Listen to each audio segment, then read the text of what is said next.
have a little stack. We have extras over there. I want everybody to be comfortable, so please take a seat.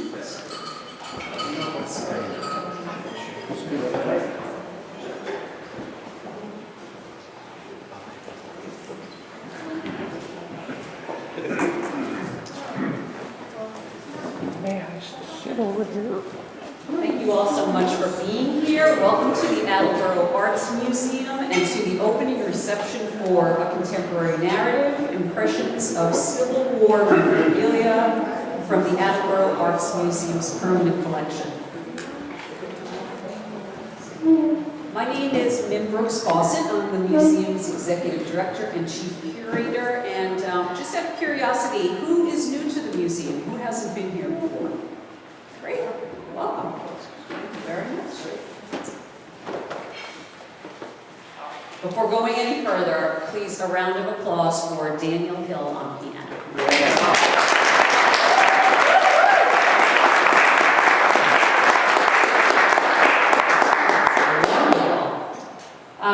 I'd also like to thank the museum's trustees, staff, volunteers, and Contemporary Narrative's talented and dedicated installation team. I sincerely appreciate their willingness to listen to me as I consider just the right paint color to represent Union Blue. Nailed it. Additionally, I want to acknowledge the valued exhibition sponsors for A Contemporary Narrative. We have the Attleboro Cultural Council, the Mass Cultural Council, the family of Gary J. Oliveira, and the South Coast Community Foundation. The Attleboro Arts Museum annually mounts an exhibition featuring selections from the permanent collection. The themes of the exhibition and works of art change each year and have, for example, explored jewelry designs prepared for local manufacturers and American paintings from the late 1800s representing land and sea. This year, the historic objects gifted to the organization by the estate of Civil War Union Major Everett Southworth Horton of Attleboro are featured. Major Civil War memorabilia is a unique segment of the museum's permanent collection, as it is the last remaining component of the early days of the museum's collection when it included items of historical interest, along with works of visual art. Everett Horton was born in Attleboro in 1836, and as a teenager he began working in his father's store, where he eventually became the owner. In April of 1862, Horton sold the business and enlisted in the Army. He served in Civil War battles, including the Battle of the Wilderness, the Battle of Spotsylvania Courthouse, the Battle of Cold Harbor, and the Battle of Petersburg. During this time, he attained the rank of major. Horton was commanding the 58th Regiment when he was captured and taken prisoner in 1864 during the Battle of Poplar Springs Church. He remained a prisoner in several Confederate camps until his release in 1865. Now, this history is of particular interest to me, as some of you know, two of my children, my twins, my guys, are named Grant and Jackson. And unlike their namesakes, they have never been on opposing sides, but we do have a particular love for history in my family. Back to Major Horton. After the war, he returned to Attleboro, where he became a partner in Horton Angel Jewelry Company, chairman of the board of selectmen, served in both the Massachusetts House of Representatives and the Senate, and was one of the founders of the Attleboro Public Library. And with that, I've deliberately woven a layer of the library into this exhibition, right on the wall as you enter. In partnership with the APL, particularly Amy Rillinger and Carrie Sylvia, you'll find a reading space, offering books for adults and young readers covering Civil War conflicts, prominent Black artists, and more. This exhibition, A Contemporary Narrative, marries selections from Horton's wartime artifacts with a contemporary work of art created by an invited Black visual artist. It also honors Black History Month and its 2024 theme of African Americans and the arts. After viewing a segment of the Horton collection, the artist chose objects to interpret in their personal style and medium. Each piece is accompanied by a statement from the artist, outlining the concept behind their work and how the permanent collection piece inspired their visual response. I do want to thank each exhibitor for seizing this opportunity and for working with me to, first point, help demonstrate the Attleboro Arts Museum's commitment to arts for everyone, share their artistic voice through this creative challenge, and to best understand my thoughts behind launching a contemporary narrative. And earlier on a thank you slide, you saw Reverend Cheryl Harris's name. I do want to point out that Cheryl Harris was an early advisor, and Cheryl is here, and helped me to formulate how to organize this exhibition in the museum curatorially and from a developmental standpoint. So I do thank you so much. All right. Here were the thoughts behind launching the exhibition. That it was necessary to share impressions of history, even when history rests far beyond grim and painful. And that institutions, such as museums, should open their doors to a range of voices, experiences, and backgrounds, making communication rich with diversity, consideration, and respect. This should not happen exclusively during a commemoratory month. It should be woven into the fabric of our everyday. Our artists were brave in their contemporary art explorations. They all took their own route and provided thoughtful and personal points of reflection with a variety of tones and approaches. Some are optimistic and hopeful, while others are contemplative and probing. I'm grateful for their talent and expressions and recognize that it's vital to offer our public platforms, such as this museum, for their work.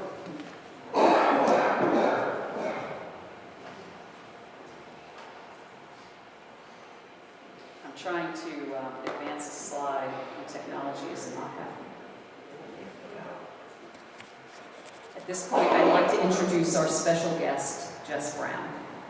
Jess is a multidisciplinary, I love this introduction. Okay. Jess is a multidisciplinary, multimedia spectacle generator, creative connector, community advocate, Black futurist. Jess creates work that is rooted in liberation theology, dipped in pop culture references, sprinkled with humor, and packaged in joy. Known around town as Lady J, she is a visual and performance artist, designer, entertainer, musician, producer, party thrower, and world builder. Curated and unscripted. As an assistant professor of industrial design at the Rhode Island School of Design, she serves on the university's Board of Social Equity and Inclusion Steering Committee, Community Engagement Steering Committee. I am very pleased to introduce Lady J. Yeah.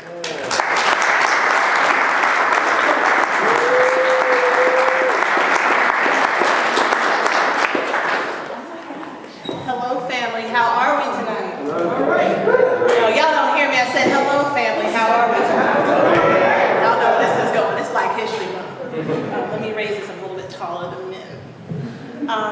Suddenly, I'm feeling a little bit nervous, which means something's right and the energy's right. Again, I'm a professor at RISD, but I'm also an artist, and I'm an activist, and I'm a community builder. I build spaces for critical conversation in my work, and if this isn't a space for critical conversation, I don't know what is. So I'll keep remarks brief, but one, to the museum, thank you for having me here. Mim, thank you. I really appreciate it to be in space with you all, and on a Thursday night. Feels really good. I want to make 3 points about this show before I get to how fabulous the artwork is, right? So, number one, when Mim had reached out to me, I was skeptical of what the show was. And I think if you're an artist of color, if you're a Black artist, you understand what I mean when I saw that call for art. And so there's a hesitancy that happens when we see this. Who's putting on the show? Where is it going to be? Who are the curators? Are we being tokenized in this work? Are we supposed to perpetuate a certain message? And I was worried about who this major was. I didn't know what side he was on, so I had to do some research first. I had to do some research. So those are my first things. And then I did some verification, and I had a call with Min and asked some questions, and you gave me a lot of wonderful answers. So it was really great to understand the museum's bona fides and Min's bona fides, seeing where her heart was, where she was coming from. As a curator, seeing the opportunity that she had to bring others into this space who might not normally get that, have that opportunity. And seeing the care that you were taking with that, and talking about the people you surrounded yourself with and what your intention was. So with that, I knew I could go to the next step, right? So again, thank you for that. And I want more of those folks in these spaces, right? Who can be the gatekeepers and have this privilege.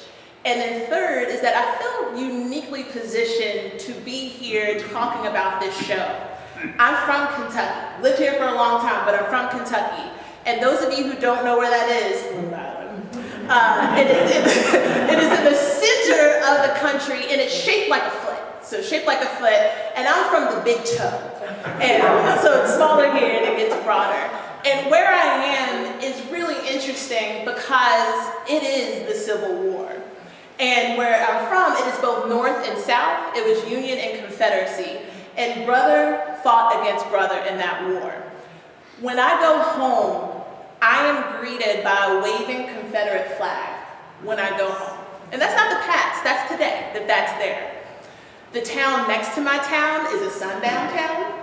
For those of you who don't know what that is, that means if you look like me, you go home before the sun goes down.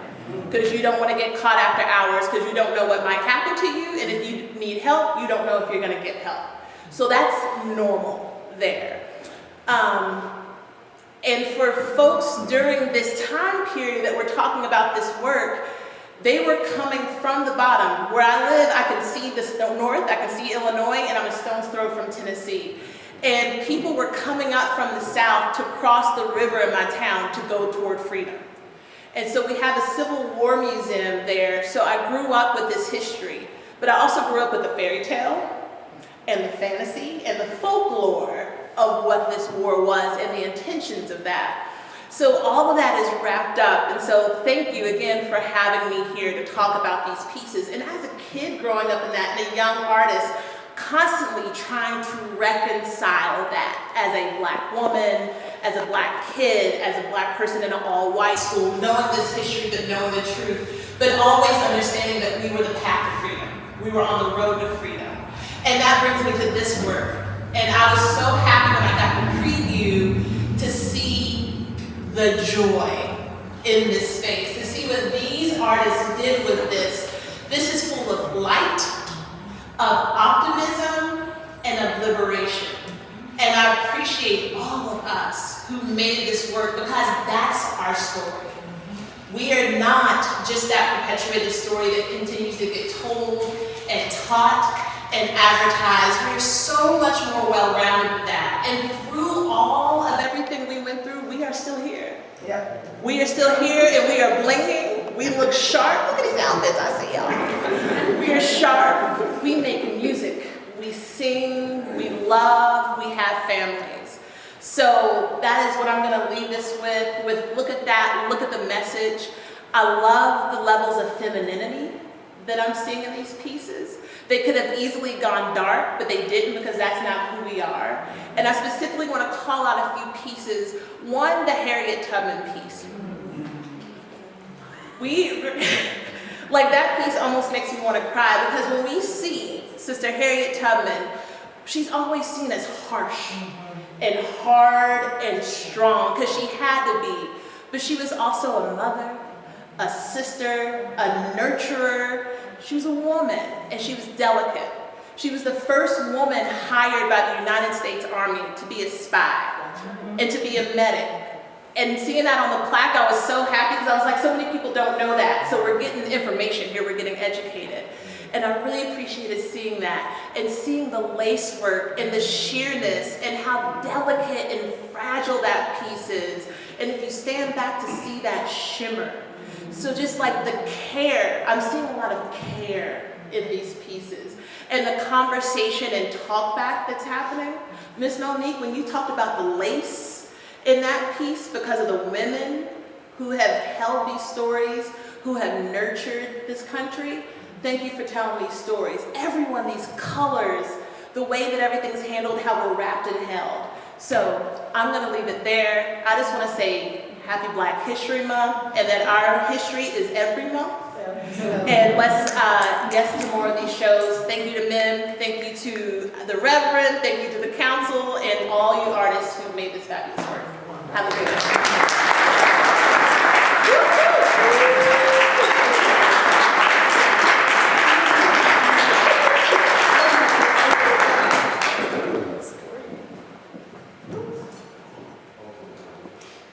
I just said to Jess, I'm so happy that I'm here. Just hear that. All right, collect myself. I want to introduce our exhibiting artists to all of you. I will say that not all of them are here this evening. One is in Western Mass in a wonderful residency at Mass MoCA, that's in Denise. And one is in sunny, it might be sunny right now, sunny California, and that's Quincy. But we do have a Quincy Harding representative contingents plan there. And then, and I think maybe one other artist wasn't able to make it. But artists, you do not have to speak, but I will ask you when I call your name and show an example of your work that you just stand out, and I'll tell you why after. All right, Sandy Coleman. Yeah.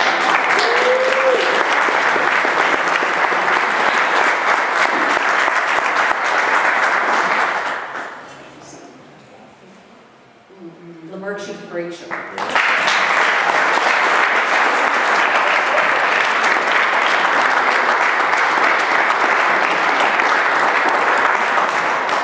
So I want to make sure that Sandy talks to Lamerchi. I also want to make sure that Nancy Alio, who is here, can talk to Lamerchi, and everybody seems to know the work of everybody else, or now, having seen the work, they want to talk to one another. So this is the rationale behind making you stand. Quincy Harding, representing Quincy.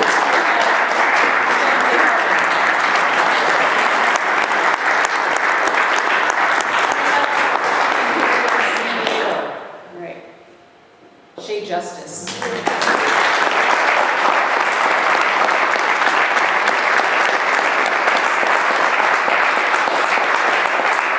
Thank you so much. I've just met all of your friends too. They're wonderful. Gwendolyn Lanier.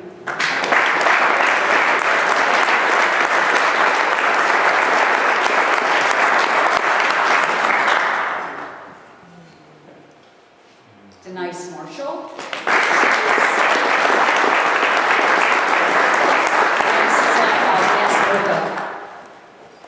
And wishes she could be here.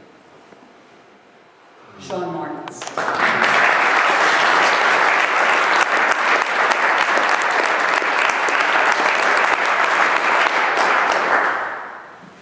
Lisa Murphy.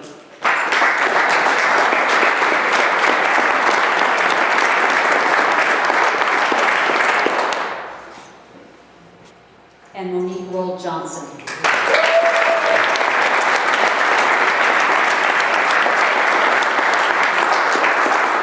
Monique should sleep here because she has a class that she's teaching tomorrow morning.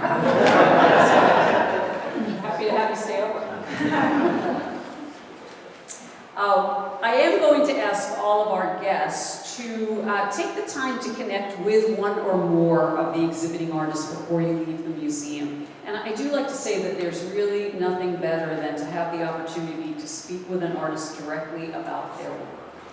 It is truly a gift for the artist to have the opportunity to speak with viewers, and it also makes your experience here incredibly unique, just having the opportunity to have the work come to life through the artist. So please do take the time to do that. All right. This show is on view through Thursday, February 29th. It's just 2 weeks. It is small but mighty. Some people say that about me, and I'm not really sure how to take it, but I kind of think that it's not a bad thing. But this show has the potential to be viewed by over 5,000 guests. So, and the reason why is it will be open during the museum-hosted events that are posted behind me. Some of them are public and some are private. The one that is going to be 2 days from now is likely to welcome 5,000 people to the museum, and it's the Downtown Attleboro Winter Night Festival. And this was quite strategic. I wanted to make sure this show, although up for 2 weeks, had a lot of exposure, and that event certainly will bring it, not to mention all of the other important events that will be happening during the run of the show. The museum is open Tuesday through Saturday from 10 a.m. to 5 p.m. Our gallery admission is always free. I wish every museum offered the same. I do want to thank you all for being here this evening and for supporting the arts. Thank you so much.